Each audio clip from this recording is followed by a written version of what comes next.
Hey, in this lesson we're going to create a general debug messenger. I will start here in the graphics header where I add a new member and I call it debug messenger. We also want to have a new function to set up the debug messenger. I will put it here after the create instance and copy the signature.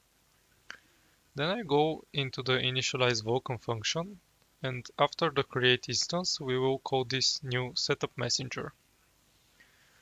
We also need to define its body here below.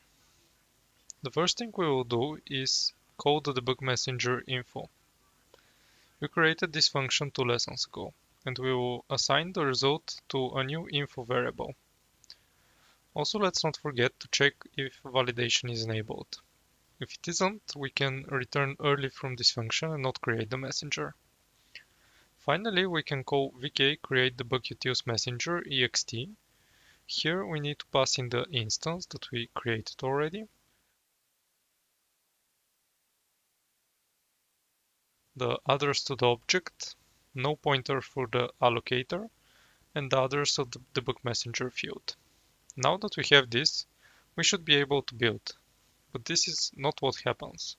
When we build, this will get an error. This is due to the debug utilities actually being a Vulkan extension. We don't actually have this create function declared anywhere. We need to create this function ourselves. So I scroll to the top here outside of our namespace, and I write out vk API attribute, vk result, vk API call, and vk create debug messenger ext. It will take an instance, a pointer to the info, an allocator, and the debug messenger. Now, inside the body, we have to ask Vulkan to check for this extension function and give us a pointer to it if it has its definition. So we call vk get instance procedure address, and we pass it the instance and the name of the function. We save the result to a variable called function, which is a function pointer.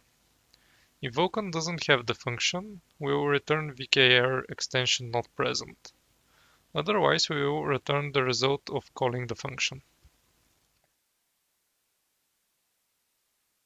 And I'm sorry, here I have made a mistake with both the info and the debug messenger types.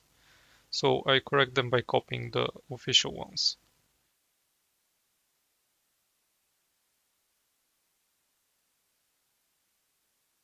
Here we also get an error. We need to reinterpret cast the vk get instance procedure address to the pfn vk create debug messenger type. Now the project is successfully built. And here in the setup debug messenger, we can now check the result of that function call. But unlike other places in the course, we will not crash the program if there was an error. We will display a nice error message and return from this.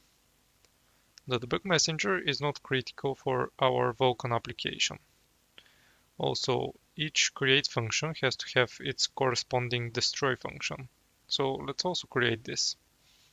This is very similar for extension functions. We duplicate the whole code here and rename it to destroy and make it void. Looking at the function declaration here, we need to have the instance and the messenger and the allocator as parameters. So I quickly fix these up. I can then replace each create with a destroy. And here we don't have to do anything if Vulkan doesn't find the function. And we no longer have a return value. The debug messenger is also not an address here. Now in the destructor, I have to add this function to destroy the debug messenger prior to destroying the instance.